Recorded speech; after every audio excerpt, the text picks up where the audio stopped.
We are Seplat ambassadors. We attended the last Seplat teachers training, and we are here to give back to our environment by training the teachers, and subsequently there will be a student training where we will come and train the students on how to make soap. And we believe by training the students on how to make soap, we have achieved most of the SDG goals: good health, effective production and consumption, and many more SDG goals we wish to achieve in this program. And by God's grace, by next time, we also do a training that will benefit the teachers, not just the students. Aside this, a teacher acquiring a skill that will be very, very beneficial for the person. So for today, we are going to take some of the things we learned during the training. And the first thing we are going to look at is leadership. Leadership. So what do you understand by leadership? What do you understand by leadership? Can someone help us? Leadership, okay. Leadership is the act of leading, guiding, and directing a group of people to achieve a goal. Okay, that's wonderful. So when we talk about leadership, we are looking at directing a group of people in order to achieve a common goal. And if you believe me, you know that as a teacher, we are leaders. Teachers are leaders. Who are we directing? We are directing the what? The students to achieve a common goal. And what is this common goal? Most of them wish to be a medical doctor. That's a goal. You have some persons that want to be an engineer. That's also what? A goal. So as a leader, your aim or your motive is to do what? Is to direct, to organize, and to do what? And to govern these students in order for them to achieve their common what? Goal. So according to the definition, we say that leadership is all about providing guidance and direction to others, and also organizing a group of people to achieve what? A common goal. Then we have two forms of leadership. We have two forms of leadership. The first one is leadership by influence, and the second one is leadership by authority. By the end of this class, you will tell us the kind of leadership form where you fall under, if it is leadership by influence or leadership by authority. If you have your writing material, you can jot down. Okay, what do you mean by leadership by influence? Leadership by influence occurs when a positive character of a teacher influences a child. When a teacher owns up to her what? Responsibility. As a teacher, your lifestyle is supposed to influence a child positively. And there are some teachers that don't own up to their responsibility. For example, you have a class by 2:30, and you're supposed to be in class by 2:30. And something happened, you walked into the class by 3 o'clock. What are you supposed to do as a teacher? You apologize. That's all right. So you're supposed to apologize, but it doesn't end there. You're supposed to give them a detailed explanation. So persons will be like, how can I give them a detailed explanation? Is that right? So you're supposed to tell them, see what happened. I was unable to come to class by 2:30 because of traffic. They need to know. So it shows that you are owning up to your what? Responsibility. Because if you don't explain to them, tomorrow they will come to class late and they don't owe you what? Any explanation. It's just very easy. So as a teacher, as a leader by influence, you should own up to your what? Responsibility. And also, a leader by influence is also that leader that identifies the weakness of a child. As a teacher, we have a lot of children and they have a lot of what? Weaknesses. For example, you have a particular child in your class that don't know how to do what? Answer questions in the class. It's a weakness. Others are contributing.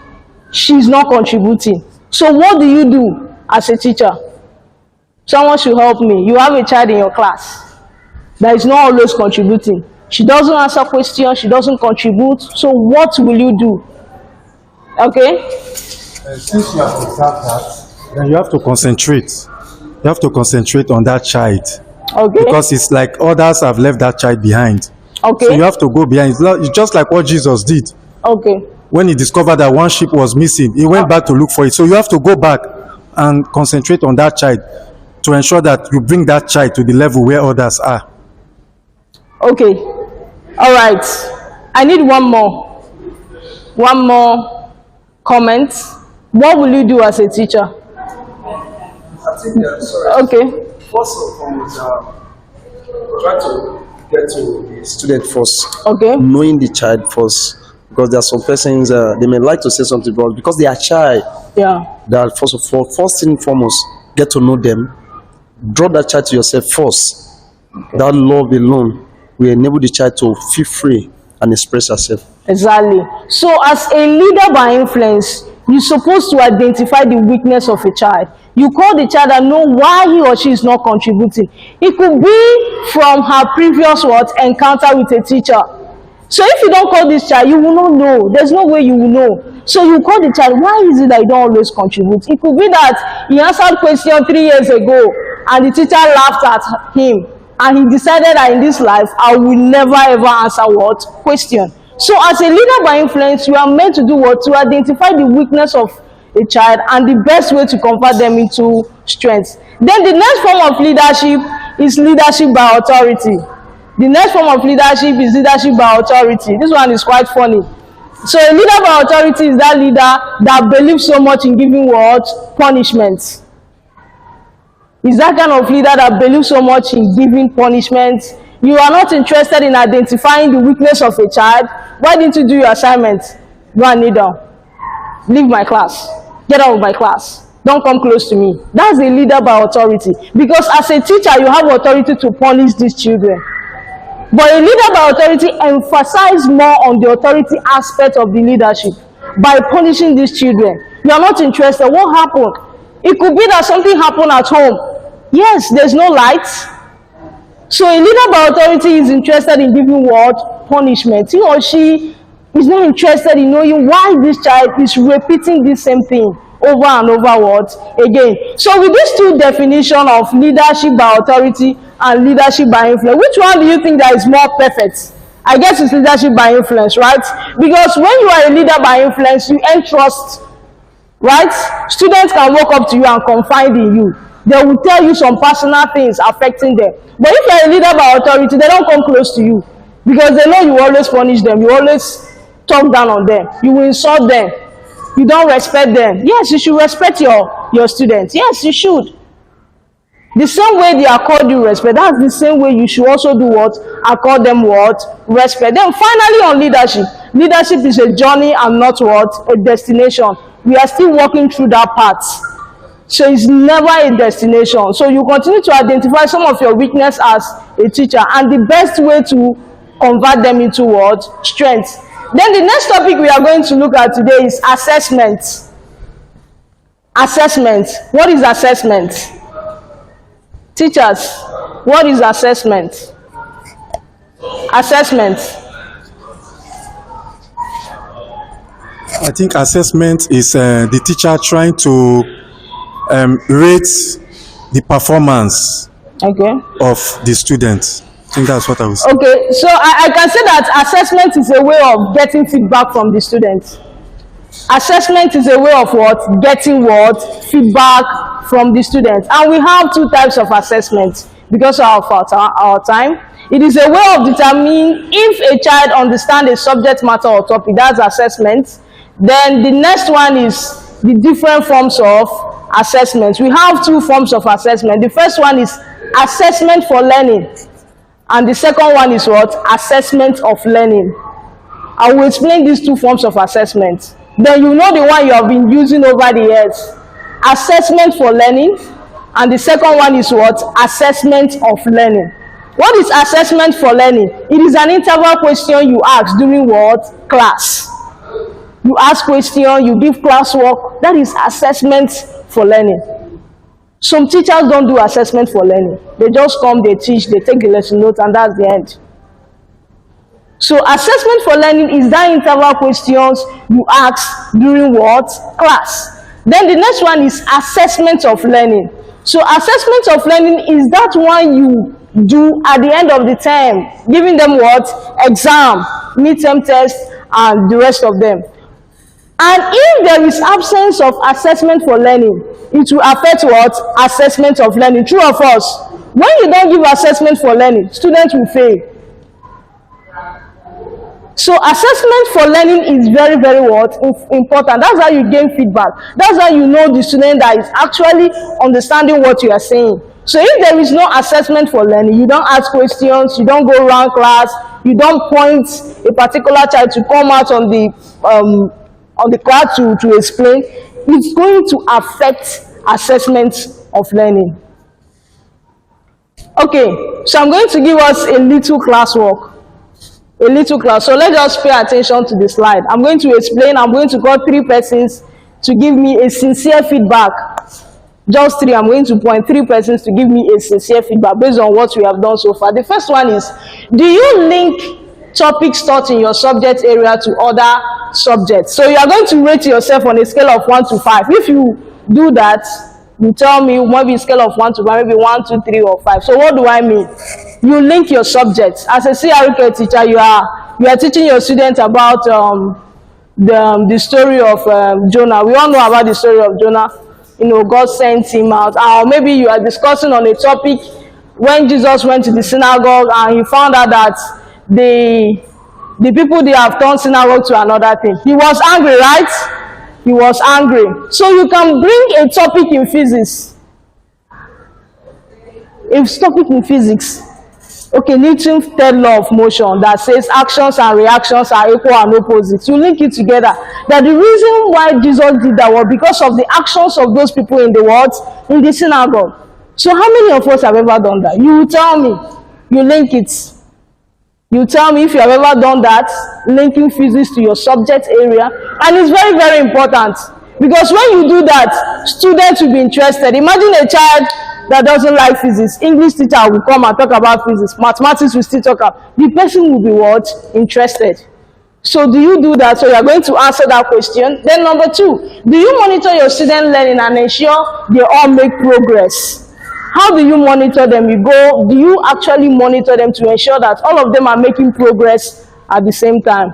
Then number 3, do you identify common misconceptions students may have in your subject area and address them accordingly? Students always believe that mathematics is always difficult. True or false? So who's for, the students or the teachers? Huh? Yes. You know, I once had this mathematics teacher back then. He will come and teach us and give us simpler classwork. Then in exam, he will give us the difficult one. So we will always fail. It's normal. So how do you solve that misconception? As a teacher, you teach both the difficult and the what and the easy ones. So you can't just come to class and teach the student the easy one, then you come to exam and give them the what, the difficult one. They will always have that mindset that this subject is what, difficult. Then coming to government, most students don't like government because of it has a lot of histories, 1995, so how do you solve that misconception? How do you do that? You can create what? Acronym. You understand? You can create acronym, Mr. Niger, the M stands for this and all that. Then even if you want to give them project, maybe your inability to cover a particular scheme, it shouldn't be that topic that has a lot of histories. It should be a simpler topic in government. Then you treat the difficult ones. So that's how you solve. There are a lot of ways you can change this misconception in the mind of our students. Then do you feel comfortable working with teachers in your school or community before planning your lesson? Do you feel comfortable calling your colleague? Please, can you I want us to go to class together. I want you to monitor the way I teach and give me a sincere feedback. If I'm not doing well, tell me. How many of us have done that? No one. How many of us have done that? Please, I have class by 2. Are you free? Can you follow me to the class? Observe everything. My language, my coordination, everything. And when I come back, just tell me the truth. If I'm a terrible teacher, just tell me. No one. So please, it's very important. It's very, very important. And you can get this feedback. Hello. You can get this feedback from students, but sometimes students won't turn out very bad. Imagine a student telling you that, uncle, instructor, I'm so sorry, but you're a terrible teacher. You'll be angry, right? So we always advise you go with your what? With your colleague. You understand? Because student might give you a feedback that will actually pay you as a teacher. And you might end up punishing the person, being a leader by authority, not by influence. So we always advise you, call your colleague to join you in class if the person is free. Okay, then the last one is, are you a leader by influence? You have 2 minutes to scale out this question. Then I'll call 3 persons to give me a sincere feedback. 2 minutes from you, boss. You don't want to rate yourself again? I know it's okay. Okay. Number 1, 5. 5. Okay, give us example. Which topic, which subject? You can't tell us 5 and I'll cover. No, you need to tell us. There are some topics I teach in basic science. Okay. I do refer them to some topic in geography, Okay, because it's related. So I use those ones to, yes. So that I've been diving into other okay, subjects. I've been doing that. Okay. Yes, explain some topic in the subject I teach. Okay, then number 2. Number 2, I would say 4. 4. Yeah. Okay, number 3. Number 3, though I've not been able to do that because the subject I teach, that conception is not too much. So let me say 3. Okay, number 4. Number 4, that number 4, for the system the system we practice here, Okay. I think that is what we do, because most time we go to class to teach. 3. Okay. Then number 4. 0. Yes, 0. Then I'm a leader by influence. Okay. Yeah.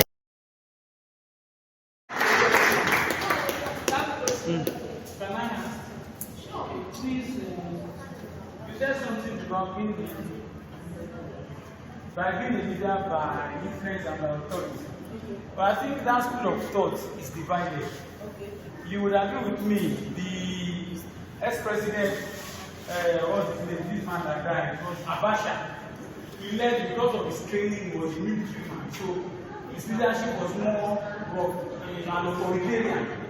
So looking at it from that school of thought, somebody can lead. You can even have a mixture, I think, of both being influential and being authoritative. Let me give you an instance. Mr. Apon wants to teach a class, and the students are becoming ruthless, and he could tell them kneel down. In his mind, he knows he will release them.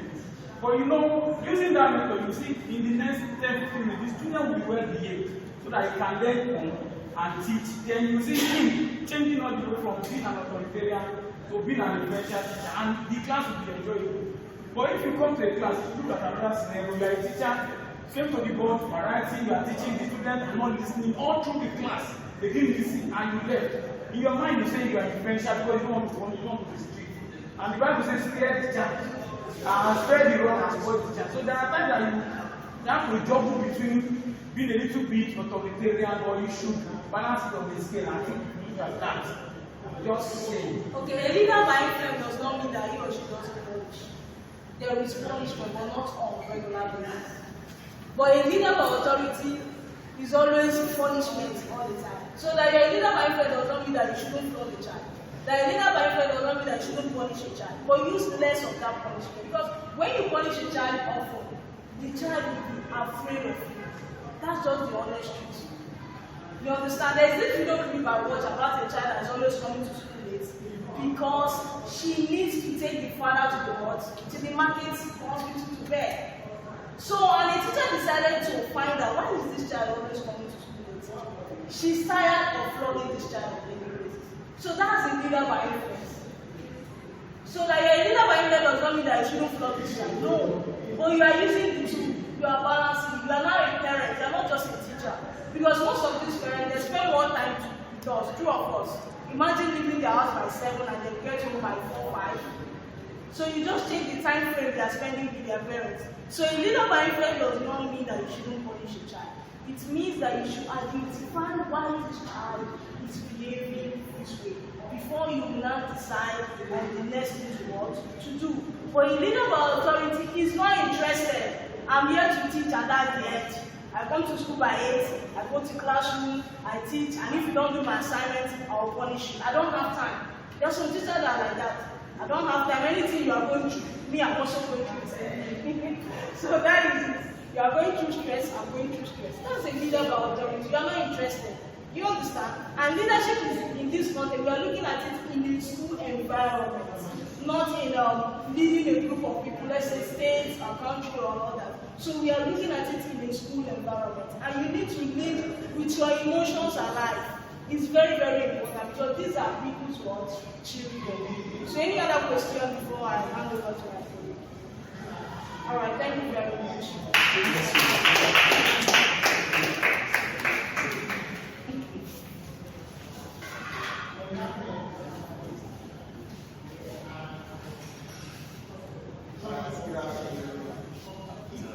Good afternoon, everyone. Good afternoon. First of all, I want to appreciate everyone that took out their time to join us and to learn from what we learned from 2023 teachers, Seplat Teachers Empowerment Program. Alright, so I don't want to add one thing to what the former speaker said, Mr. Mata said. When we talk about leadership by influence, we're talking about you are a leader by example. You are influencing the children with your lifestyle. You get what we are trying to say? You are influencing the children with your lifestyle. You know, she mentioned something earlier. If you say that students should not come to school late to school, that does not mean you should be coming to school too late. You are coming to school late. Meaning that, for example, if your class starts by 9 o'clock and you go to the class 9:10, and you just enter the class, and the next thing you say in the class is that, alright, you got your note, let's start writing. No, a leader that influence to do what? Apologize first to the students. I am sorry for coming late before you go to the lesson for the day. So the children at that moment will come to understand the importance of your time. You get it now. So you are leading by example. Alright, that's not my story. So very quickly, we'll be running up very soon. I want to look at emotional word intelligence. Emotional word intelligence. It is very important that we look at emotional intelligence because many of our teachers today, we are not emotionally intelligent. Looking at teachers across schools, and actually, there's emotional intelligence, there is intellectual quotient, right? I hope we all know that. But do you know that according to studies that have been done, what makes a student to perform well is actually emotional intelligence. It can be shocking to some of you. They are not just their IQ, but in percentage, emotional intelligence is far more higher than that. So when we're looking at the slide, what is emotional intelligence? Emotional intelligence.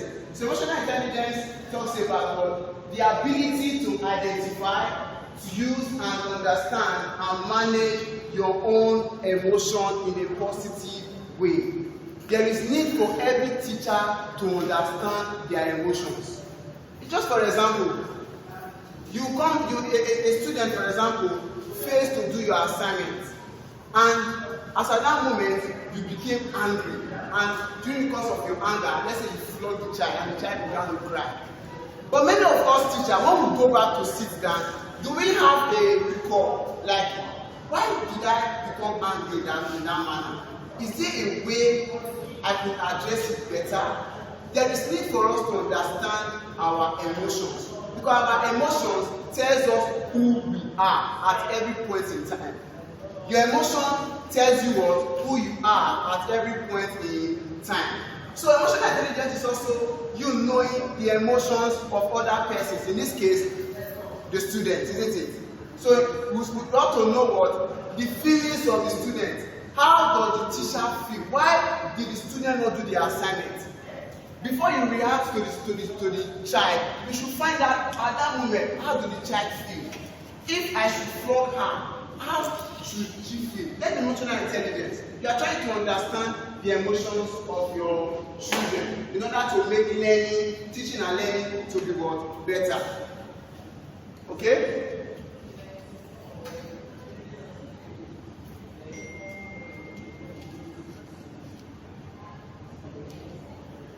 Want to go?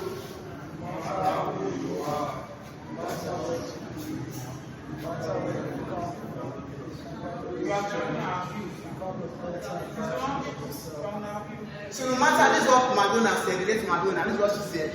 No matter who you are, no matter what you do, No matter what you have been before, you can always change. There is a saying that change is what? Constant. Change is what? Is constant. So we are bringing for this learning for us to improve ourselves. Many of us know these things already. So we want to improve on ourselves in a little way because of the time, in a little way. Let there be a shift in our actions as regarding what? Emotions. So we see here emotions, mood, face chart. When we talk about emotions, you know what we're talking about, the feelings of persons due to certain situations. So we have the emotional mood chart. You can see when somebody is excited, when somebody is sad, when somebody is angry, when somebody is sick, surprised, happy, unhappy. God gave us these emotions to better understand ourselves. And opposite of emotion is what? Robotics. Do you understand? Yes. If we don't have emotions, we are like robots. Hope you understand. Once you tell the robot to go this way, it will go. It does not have feelings. We get that now. So there is need for us to feel the actions of our students. Now look at what the scripture said in the book of Proverbs 25 verse 28. It said, "He that has no rule over his own spirit is like a city that is broken down and without walls." So it is good to have emotions, but it is also good to what? Manage your emotions. Your emotions should not get a better of you. You are to tame it. So a man that does not control his emotion is like a man that just opens his door wide. And you know when your doors are open, different things can come in. Like at the end of our reactions, we begin to regret. Do you understand? Thank you. Now, so we have 4 components of emotional intelligence. We want to look at this thing very, very quickly. We'll be done. So we have 4 components of emotional intelligence. The first one is what? Self-awareness. Second one is what? Self-management, social awareness, and relationship management. I'm looking at this very, very quickly. Now this is self-awareness. So emotional intelligence starts with self-awareness, just like we said before.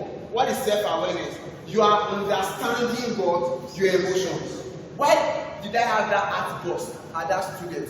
Was there a better way I would have treated that student? She told us a story of a young boy that normally comes late to school. She normally comes late to school. Now, if it was in our conventional environment, like the average teacher in a rural community or in Nigeria, you will notice that the way we will be flogging that child, right? Why did he come late to school? We tell the child to pick around, just like we were doing in my time in school.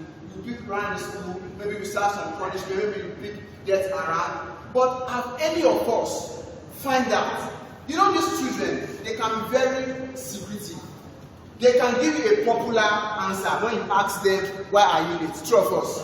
They can give you a popular answer. But when you go closer, just like that principal, the principal had to go closer, investigate, took her time to find, went to the boy's house, find out where this boy normally goes early in the morning before he comes to school. And father that normally takes his sick father to the hospital.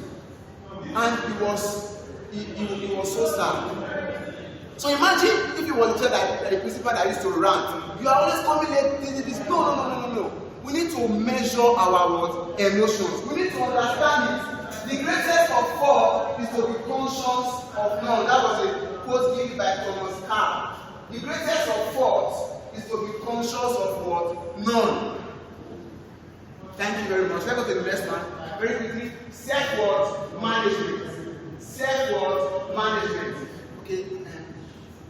So the first and best victory is to conquer self. Remember, the first one was what? Self-worth awareness. When you are aware of your emotions, what will you do next? You self-manage it, isn't it? You manage it. You manage your emotions. And this was the man Plato who did not give his life to die. This was not a believer. But this was Plato quoting something from the scripture that has to do with self. So there is need for us to do what? To manage ourselves, engage ourselves in what? In what now? In our emotions. We need to manage it very well. You get it now? We use various methods to manage our emotions to situations and to people, even to our parents, our families. Imagine, for example, let's say we are talking about married couples now. You are a woman, your husband, you had a quarrel with your husband at home, and due to that anger, that outburst, you came with that anger to school. I pity for those students that especially when those students did not do your assignment. There is what is called what we call that transferred aggression. That student, in fact, got to help that student that day. But an emotionally intelligent teacher, what will she do? That anger will not castigate, because she knows she has come toward a new environment. And let me tell you something. Whatsoever emotion you display, whatsoever emotion you have a way of affecting your students. If you are a teacher that always smiles, Mr. Pond is here. He's a teacher that always smiles. Whenever you see Mr. Pond with his students, most times, his student is smiling with him. That is what they call transfer of emotions. Positive transfer of emotions. Because Mr. Pond, like I see, when he smiles at you, even though you are angry, you will smile back. You will not know how the smile will come. So let me tell you that our emotions are powerful. Remember we said that emotions tells us who we are, what we do. And one thing we need to know is that we need to come to understand what are the triggers of our emotions. What triggers our emotions? We need to understand it, because as an emotionally intelligent student, you are investigating this thing by yourself. When you get home, do an assessment of yourself. What happened today? Okay, I shouted at that student. Why did I shout at him? Because you did not do assignment. Okay, is there a better way I should have addressed that circumstance? Ever since I went to this Seplat training, my life has changed. In fact, my teaching style has changed. I don't know if any one of you have noticed it, but I have come to be able to learn something about my emotions. I give you an example. My children, I gave them, assignments and notes to copy during the class, and some of them did not copy, but I was patient with them. What did I say? I was patient with them. And she talked about leadership. I was patient with them, and I was making the students, when I was to punish those that failed to do it, I had to make sure I let them know why I am punishing them, so that they will know these things. Do we get it now? So social awareness, what does this mean? It is the ability to accurately pick up emotions in other people. I love this. You are able to pick up the emotions of a particular student. So if you are a teacher that any little thing you just flog, but you don't understand the feeling of that student. Do you know what if the student just lost the mom and inside she's crying, or she lost someone there, inside she's crying, but with that anger that you have, without understanding emotional intelligence, you just want to avoid. You need to try and pick up. As teachers, we need to be intuitive. We need to be intuitive. We need to be able to think and know the current state of our students. I want to quickly wrap this up. You can move to the next slide. Let's just what's your time? Okay, let me talk on this. Now, what is empathy? Social awareness requires empathy. What is empathy? Empathy is the ability to see the world from another point of view. I love this.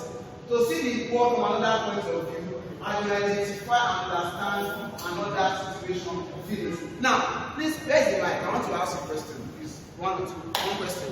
Where's the mic, please? Okay, I would like us to go to that picture again. Now, we see this picture, right? I'm talking about empathy. I'm saying empathy is what? They are able to see the world from another person's point of view. This is a problem. This is a big problem amongst people, amongst teachers. We don't want to, let me not talk. Please, can you give the mic? Now you see these two guys. Who can tell me what do you understand from this picture? What do you understand from this picture? Please, one or two persons. What do you understand from this picture? They said, I know exactly how. This is a powerful picture, isn't it? Anyone, please? Okay, thank you, Mr. Okay, from that picture, also from my own point of view of the meaning of empathy. Empathy simply means the ability for you to put yourself in the shoe of others. What they feel, we have sympathy, we have empathy. For instance, a student, they say, you ask the student, why are you not writing? You say, I don't have Bible. You say, oh, it's very bad. What a bad thing that has just happened to you. Then you just move ahead and continue. You are not bothered. But for someone who is in a state of empathy, if you have money or you have an extra Bible with you as a teacher, you can provide for that student. That is empathy. You don't want the student to miss out. So from what I'm saying there, the two pictures there, they look so much alike. That is to say that what one is passing through, the other is also feeling it. And the baby seeing itself as the other person. That's my understanding. Thank you very much, sir. Thank you very much. I think that's a very, very good answer, right? Round of applause for it. Let's do that. That's what we do our students. Alright, so that is it. He has defined it. I don't need to say anything more than that. So you can see that each one of them, they can be able to feel what each one of them is passing through, isn't it? So we could see from there, we saw the arrow at the back. They said, I know exactly how you feel. So very quickly, I just want to round off. We talked about relationship management. In fact, so relationship management is you now managing the emotions that your other fellows have, or your students have also, managing it well to achieve your aim. All right? I want to go through these tips and round off through these tips on how you can. I know it's a little bit tiny, but I will read it. I will just touch them. You will get it, okay? So tips for enhancing your own emotional intelligence. The first one is that observe how you react to people. What do we have here? Observe how you react to people. How do you react to people? Do you rush to judgment before you know all the facts? Do you just rush to judgment and give a judgment that the student did not bring his note to school because the student is not serious? Do you just rush to that value judgment and say this student don't know book? Do you rush to level like that? Do you stereotype? Do you look honestly at how you think and interact with students? And do you also try to put yourself in the shoes of that student you are tutoring? Do you do a self-evaluation? Do a self-evaluation. At every weekend or every day, do a self-evaluation. Also, examine how you react to stressful situations. There are some situations that can get too overwhelming and stressful. Observe those situations. Take note of them. And take responsibility for your actions. If you are wrong to your students, apologize to them. If you mistakenly punish someone and you find out that that person was actually innocent, what should you do? Be responsible. Can we just show someone and say, I am responsible?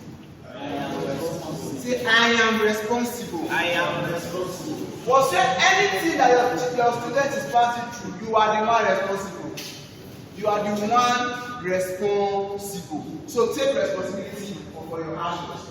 Alright? Examine how your actions will affect others before you take those actions. You need to examine how your actions will affect others before you take that action. Alright? On that note,